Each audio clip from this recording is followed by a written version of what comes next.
Ada orang gila, dibilang wali. Ada nggak di sini? Orang gila dibilang wali. Karena apa? Ada cerita katanya. Ini orang gila ini beli mobil pakai daun. Pernah dengar itu? Pernah dengar? Beli mobil pakai daun. Ini saksinya ada nih. Ustadz Joko Tingkir. Begitu saya lihat video, adik Joko Tingkir bukan bersaksi, ada gambar Joko Tingkir di situ. Disuruh beli mobil pakai daun, bawa daun setas. Begitu sampai toko mobil, begitu dibuka jadi duit. Saya tanya beliau, nggak begitu ceritanya, bohong itu. Mana ada daun berubah jadi duit. Tapi ini viral ini, diyakini banyak orang. Padahal kisahnya nggak begitu kata beliau. Ya, mau tahu wali Allah? Mau tahu nggak?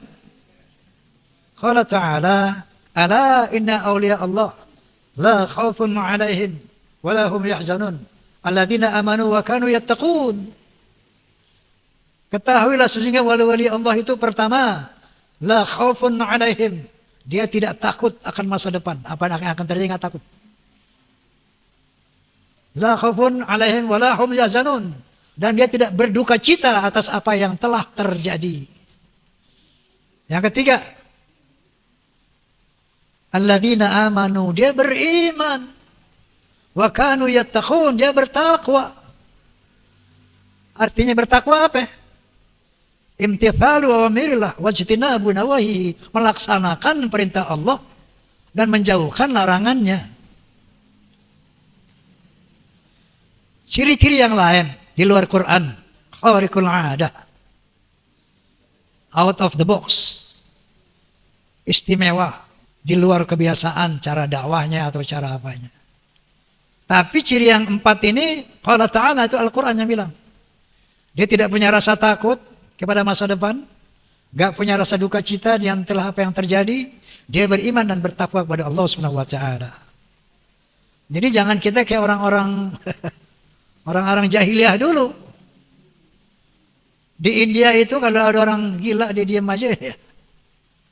Saya pernah ke India soalnya. Ada orang begini aja disembah.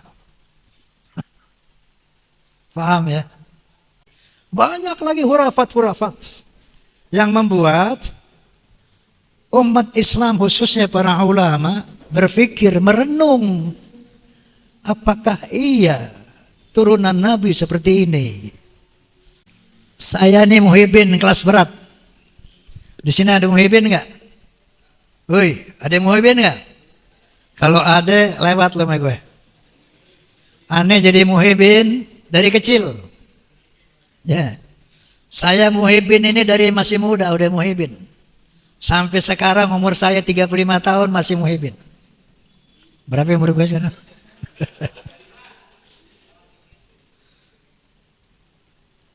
Jadi kalau bicara muhibin, lu nggak lawan gue. Seandainya Anda semua telah mengikuti podcast Bisikan Roma, Bincang Asik bareng Roma, sampai yang kemarin, pasti sudah paham. Pasti Anda sudah paham. Bagaimana persoalan yang sebenarnya. Oke? Jadi ketika ada masalah-masalah di kalangan umat Islam, di kalangan bangsa Indonesia, ini kenapa saya katakan penting? Karena ada indikasi-indikasi kaum Ba'alawi ini mau menghegemoni, mau menjajah Republik Indonesia. Contohnya dengan membuat kuburan-kuburan palsu. Banyak sekali kuburan-kuburan palsu dengan nama Habib ini, Habib itu, Habib ini, Habib itu, hampir di seluruh Indonesia, dan sebagian besar sudah dibongkar oleh umat Islam. Dan pemalsuan nama daripada para wali.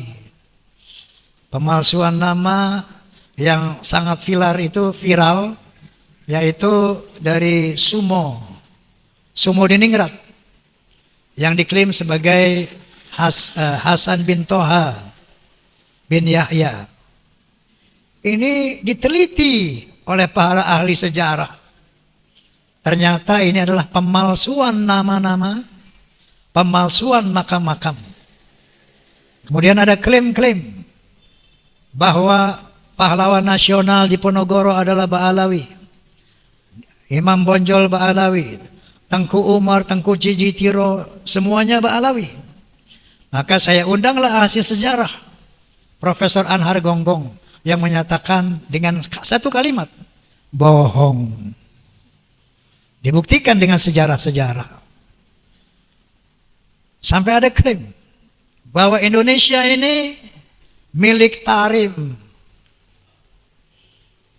Buktinya, lihat tuh, banyak kuburan wali-wali dari Tarim. Inilah kepentingan membuat kuburan-kuburan palsu. Indonesia milik Tarim. Inna lillahi wa inna ilaihi raji'un.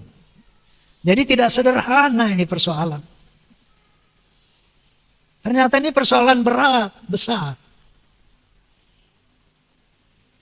Makanya saya katakan, Allah Ta'ala, wala udwana illa ala zalimin. Tidak ada musuh kecuali buat orang-orang yang zalim. Maka jangan digeneralisir, jangan gebah uyah. Saya yakin sebagian besar Habib-Habib nggak paham ini. Sebagian besar mereka nggak paham. Ada rencana jahat untuk menguasai Indonesia. Makanya kita jangan gebah uyah. Jangan dijelasir. Hati-hati dalam hal ini. Jadi, alhamdulillah, proses hukum dari PBNU juga sudah berjalan. Maksud saya, pengkritisian. Bahwa mereka bukan hanya memalsukan kuburan-kuburan, bukan hanya memalsukan sejarah Indonesia, bahkan sejarah NU juga dipalsukan. Dan alhamdulillah ketua PBNU telah memerintahkan kepada jajaran NU untuk mencabut buku karangan Lutfi bin Yahya, artinya produk beliau, untuk ditarik dari semua jajaran perguruan Nahdlatul Ulama. Nah, artinya sudah mulai tercium adanya pemerkosaan, pembelokan sejarah PBNU itu sendiri. Nah, saya katakan tadi ini bukan soal kecil, soal besar. Makanya mengatasinya pun harus hati-hati. Jangan terprovokasi sehingga yang berantem nadim masing-masing pribumi. Ya, lawan perang ini, hati-hati. Ntar kita berantem, dia pada ngumpet. Betul. Yang berkelahi pada ini lolo nih. Dia di mana nanti? Dia nonton. Makanya hati-hati. Jangan terprovokasi. Saya juga bilang di podcast saya kemarin, Beb, hati-hati Beb. Jangan nanti provokasi umat. Tega ente, ngadu domba umat. Jadi atasi ini bil hikmah wal mau'izatil hasanah. Dengan ilmu, dengan data, ya. Bukan dengan emosi dan sebagainya. Sebetulnya hal ini gampang. Gampang banget. Oke, kalau dari dasar sejarah masih bisa diutak-atik. Filologi, itu filologi artinya ilmu sejarah peradaban manusia. Menurut Profesor Menahem Ali, ini orang Yaman ini asalnya tuh dari Kaukasus. Bukan dari Arab. Ya. Kemudian secara genetika, gampang kan? Anda bilang di podcast, Beb, ente udah ngomong dulu Beb, bahwa ketika antum melihat rambut Rasulullah SAW, ente bilang dulu sebelum ada kasus ini, ini nih ada rambut Nabi nih, siapa yang ngaku-ngaku turunan Nabi, ayo tes DNA. Yang ngomong Habib Rizik sendiri itu. Ayo, siapa yang ngaku-ngaku?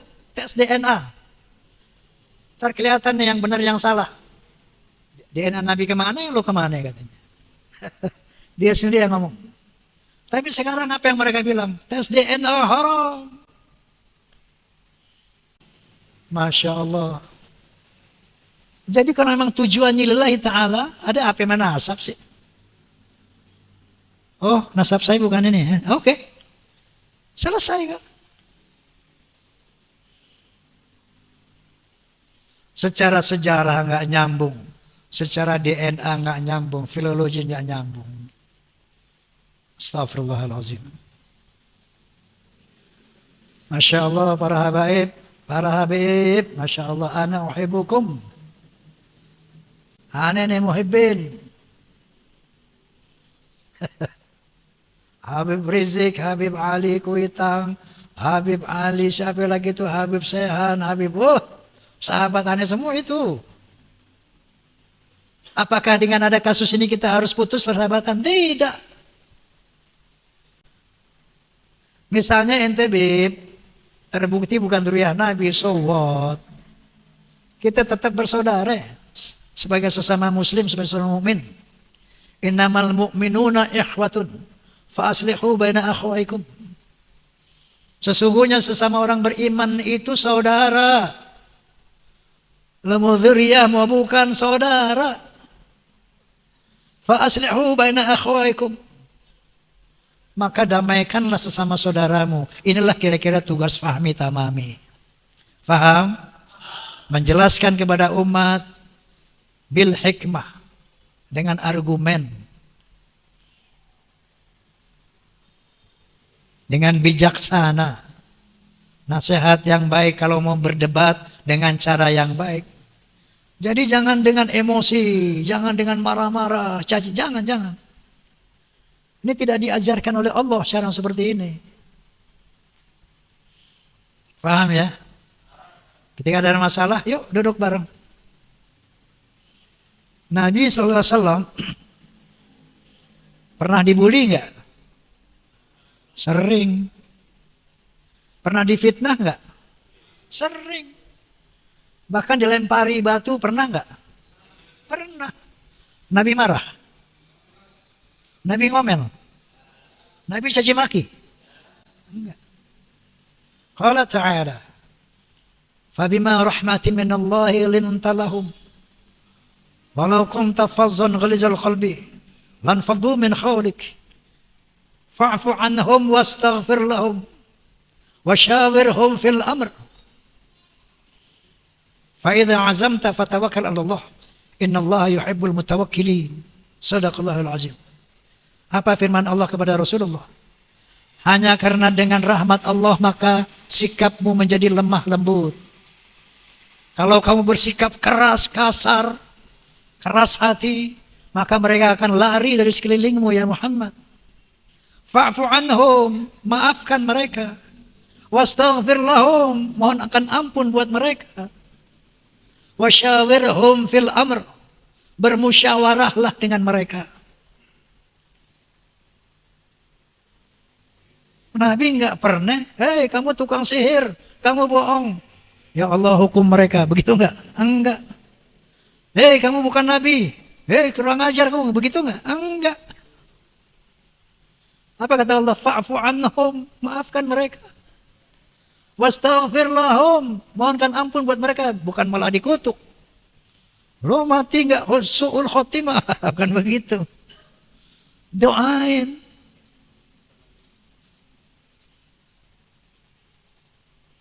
Sekarang pertanyaannya.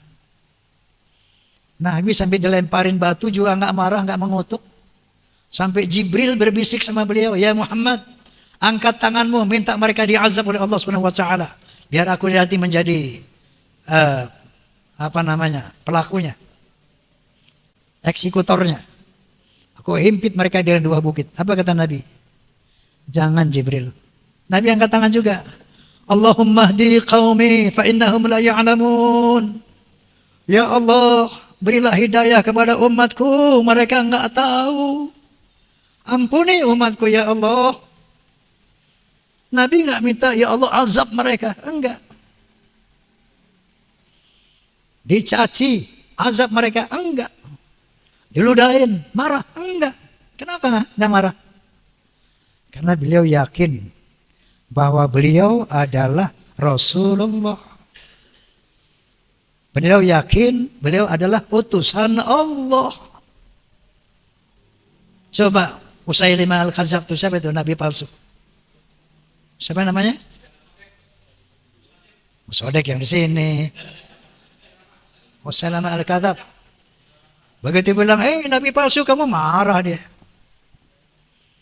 Dimaki-maki Musailimah Al-Kadzdzab, marah dia. Kenapa? Dia merasa dia bukan Nabi. Dikatain marah. Paham? Nabi dikatain Nabi disambitin batu nggak marah. Kenapa? Wa kafa billahi syahida.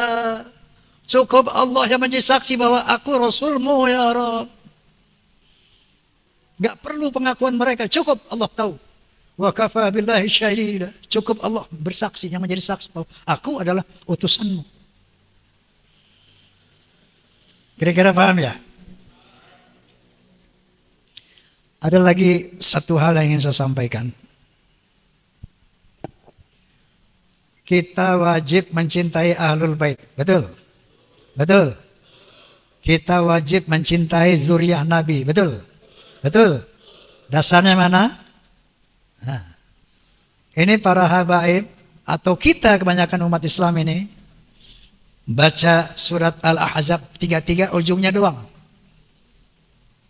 Innama yuridullahu liyudhiba ankum rijsa ahlal bait wa yutahhirakum tathira. Sesungguhnya aku akan membersihkan dosa-dosamu wahai ahlul bait dan mensucikan kamu sesuci-sucinya. Itu doang ujungnya yang kita pakai. Paham? Lalu kita lihat siapa sih ahlul bait? Menurut surat Al-Ahzab ini siapa ahlul bait? Coba lihat dari ayat 28-nya. Ayat 28 Nabi punya. Ya ayuhan Nabi, kulil azwajika in kuntunna turidnal hayata dunya wa zinataha fata'alaina umatti'kuna wa usarihkuna sarahan jamila. Hai Nabi, katakan kepada istri-istrimu. Nah itu. Ini ahlul bait ini istri si Nabi. Katakan kepada istri-istrimu, kalau kamu menginginkan dunia dan perhiasannya, maka sini, aku kasih kamu apa? Umatti'kun. Mut'ah itu hadiah. Aku kasih kamu hadiah. Tapi aku ceraikan kamu dengan cara cerai yang baik. Jadi Nabi diperintah oleh Allah. Ya Muhammad, kasih tahu tuh. Harim-harim ente itu. Ada berapa istri Nabi? 11. Termasuk Siti Khadijah. Jadi yang hidup 10. Kasih tahu tuh istri-istri ente. Kalau dia menginginkan dunia dan perhiasannya, ceraiin. Kasih hadiah dah. Yang dia mau. Tapi wa in kuntunna turidna Allah wa rasulah wa darul akhirah fa inna Allah a'adda lil muhsinati min kunna ajran azima. Tapi kalau kamu menginginkan Allah dan Rasulnya dan hari akhirat, sesungguhnya Allah akan memberikan pahala yang besar buat orang-orang yang muhsinat, yang muhsinin di antara kalian. Hai istri-istri Nabi.